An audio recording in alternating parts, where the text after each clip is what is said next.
وی او قرضونو کې گیر دی کاروبار بند دی علماء وی دی ماسخوتن د مانځه نه پس په پابندۍ سره 1500 پیری درود شریف شروع کی قرضونه او کاروبارونه هر سبای قرضونه به ختم شي او کاروبار به کولاو شي الله به چری نه غریب کی چې کم سړی درود شریف ډیر وای یو هغه دا وجلی کلی چې دام د رزق د پراخای د پاره چې دی سړی باندې به غربت ناراضي چې کم بنده درود شریف وای کنه شوروی کای درود شریف وای غربت په ناراضي ان شاء الله همیشه به مالدار بل علماء اغلی کلی دی وای چې کم سړی حجون او عمره سیوا کی دی بنه غریب کی من خوایو چې که حج او عمره لازم جټولې پیسې به په دی ولګي نو بیا بسکو چې کم سړی حجون او عمره ډیر کی دی بنه غریب کی یا لیکلی په دبا الله مالداری راولي دی با الله نور مالداری چې حج لډیر زی او عمره لډیر زی دی با الله نور مالداری او نور مالداری به الله راولي بل وجه لیکلی دا سبب لیکلی دی د رزق د پراخی د پاره چې وی کله سړی په درستخوان ناسی او ډوډۍ خوري او په دې درستخوان باندې دا واړه واړه بوچړي پاتې شي چې دا دې رالی او دا خوري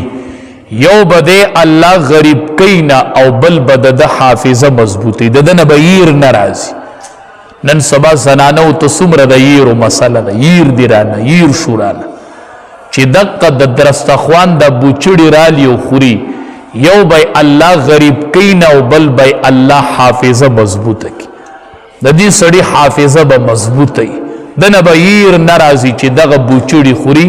چې کم په دې درستخوان باندې پاتې کیږي او دې به نه غریب کی نن سبا د غربت غټه وجه چې د هغه د رزق بی قدری ده بوچړي خواړه سکه چې لوخو کې به ډوډۍ پاتې شي او هغه به په ناوګو کې په لارو کې بهي په هغې ناوګو کې چې هغې کې به د پلشونو او د غسلخانو اوبه بهیږي او د هر کور نه چې اوبه را بهیږي په نالو کې پکې چاول را روان وي د وروج د ډوډو هغه بوچړي پکې را روان وي په دې پسې غربت را روان دی او نیستي پسې را روان چې دی د رزق بې قدري کوي دا د رزق بې قدري ده دا بوچړي چې په درستخوان پاتې شي په خپله هم خورئ او بچو ته م وایه دا بوچړي روچتوه دا خورئ په دې الله د بنده رزق سیوا کوي دا بنده به نه غریب کیږي تاسو به لیدلي ډېر مالدار به هم داسې لیدلي چې اچانک غریبانان شي ډېره نیستي پرې راشي دا دې د رزق بې قدري وکړي هسې دا درستخوانونه داسې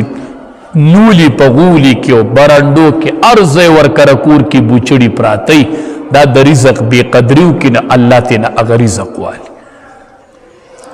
او بله وجه یې لیکلې ده د رزق د پراخۍ دپاره او د مالدارۍ دپاره چې وی کم سړی نفلي صدقې ډېرې ورکوي صدقه چې کم سړی ورکوي دی به الله نه غریب کوي ښه کم لاس چې په صدقه عادت شو چې دی صدقه ورکوي دی کس سره به الله هر ټیم پیسې ساتي او دی به بل نه ورکوي الله به دې داسې حالت ته نه پاتې کوي چې دله به بل ورکوي نه ورکوونکی لاس الله اغستونکی نه جوړوي چې کم سړی نفلي صدقات ورکوي زکاتونه نه زکات خو پتا د الله حق دی خو به ته ورکوي چې ور دی که نه هغې کې پتا ثواب دی ونه ګټو چې الله به اجر درکړي هغه ته فرض ادا که د ګناه نه خلاص شولې نو مونږ چې زکات ورکو نو لوی کار مونږ وایو چې وکړو چېرته او ټول کلي کې مشهوره کو زکات ورکوما زکات په ورکوي که نه دی ورکو نو الله به دې نیسي دا مال نه به دې مار جوړ شوی دی وښکو ته به دې نښتې خوري به دې زکات خو چې ورکي نو صرف ذمه دې خلاصه شوله د زکات نه علاوه نورې نفلي صدقې چې څوک کوي نو وی الله به دا سړی مالدار کی او همیشه به دې ورکوونکی جوړ شي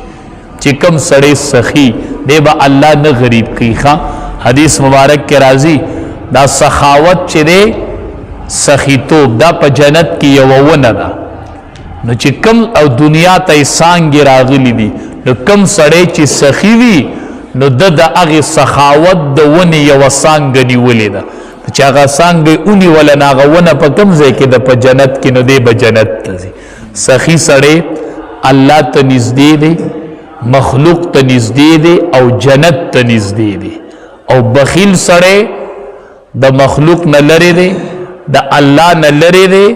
او د جنت نم لرې دی او دوزخ ته نږدې دی. سخي سړی نو چې کم دا بخیل سړی نو چې کم سړی صدقه ډیره ورکوي الله به دې نه غریب کوي، الله به د باندې مالداري راولي او همیشه به د لاس ورکوونکی وي، دا به اغوستونکی کیږي نه چې کله دې نفلي صدقې ورکوي. دا ډیر ښه صفت دی، دا ځان کې پیدا کو، غریب کیږي به نه دا بنده چې کله دې نفلي صدقات ورکوي. دا 15 وجې لیکلي دي د مالدارۍ او د غربت د ختمولو دپاره. نو ابو ذر رضی الله تعالی عنہ فرمایي وی نبی کریم صلی الله علیه وسلم چې راته نصیحت کو نو ماته وی علیک بتقوى الله، بس تقوا اختیار کړه، الله نه یریږه. قلت ما ورته وی د الله حبیب زدنی، نور راته پسې لک سیوا وکړه، نور نصیحت راته وکړه. وی نبی علیہ السلام راته وی چې علیک بتلاوت القرآن، یو د الله نه یریږه او یو د قرآن تلاوت شروع کړه. فإنه د قرآن تلاوت شروع کړه، فإنه نور لک فی الارض وزخر لک فی السماء. د الله نه یریږه، ما ورته وی چې نور نصیحت راته وکړه، نو وی چې د قرآن تلاوت کوه. دا په ځمکه کې نور دی او په اسمان کې ذخیره ده. ځمکه کې نور دی، مخې ته به دې رڼی چې د قرآن تلاوت کوي، مخ به دې روښانه، قبیله به دې روښانه، د قرآن تلاوت کوه، د قرآن تلاوت کوه. دا په ځمکه کې نور دی او په آخرت کې به دې ذخیره جوړه شي. وزخر لک فی السماء، د آخرت لپاره دا لویه سرمایه ده، دا لویه ذخیره ده چې د قرآن تلاوت کوي او دا جمع کیږي. مونږ باندې کلونه تیر شي، روح کال تیر شي، مونږ قرآن ختم کو په ناظره، قرآن کال یو روجه راشي او بل راشي او مونږ پکې چرته قرآن ختم نکو. نو نبی علیہ السلام راته وی چې د قرآن تلاوت کوه. ما د نبی علیہ السلام نه تپوس کو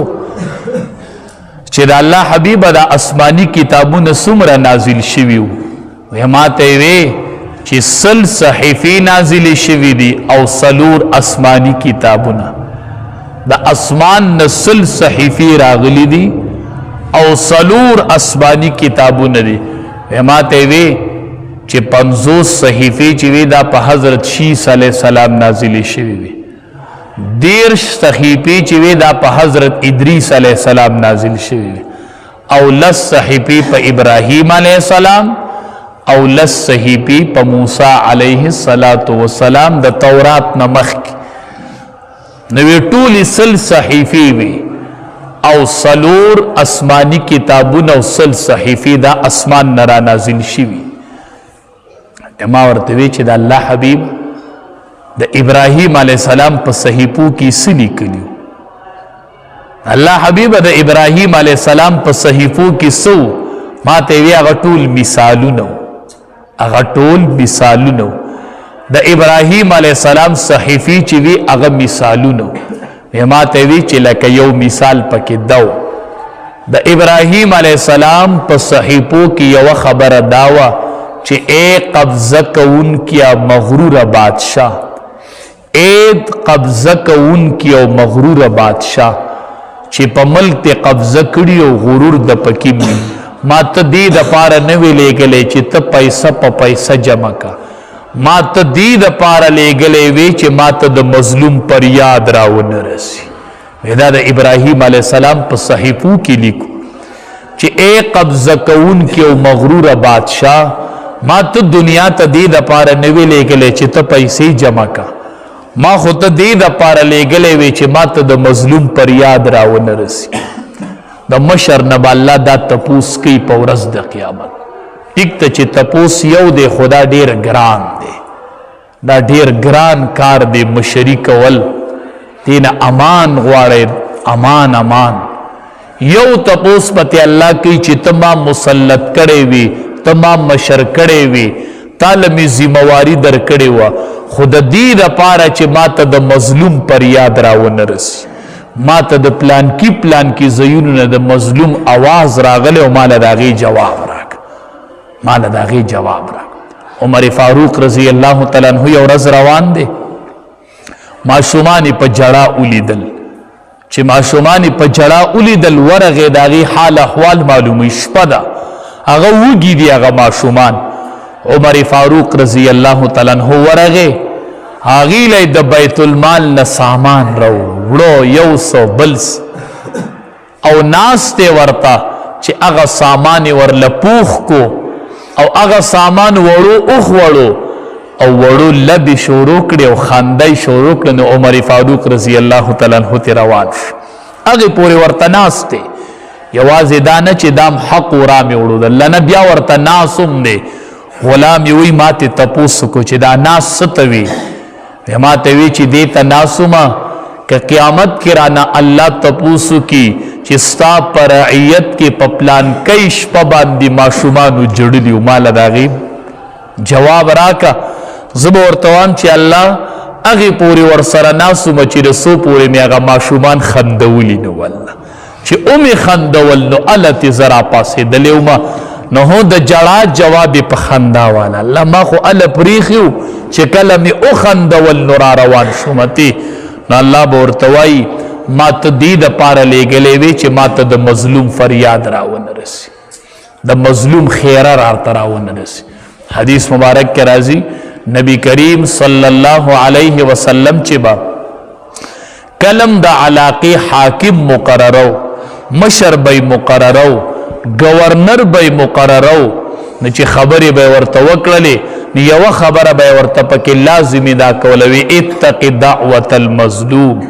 فانه ليس بينها وبين الله حجاب ګوره گورنر د مظلوم د خیرو نه به ځان ساتي ګوره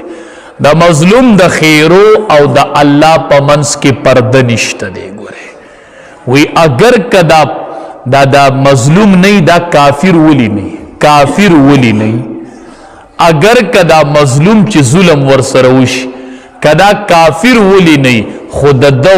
د خیرو او د الله په منځ کې پرده نشته دا سیده خیجی سیده حدیث مبارک کې راځي د مظلوم د خیرو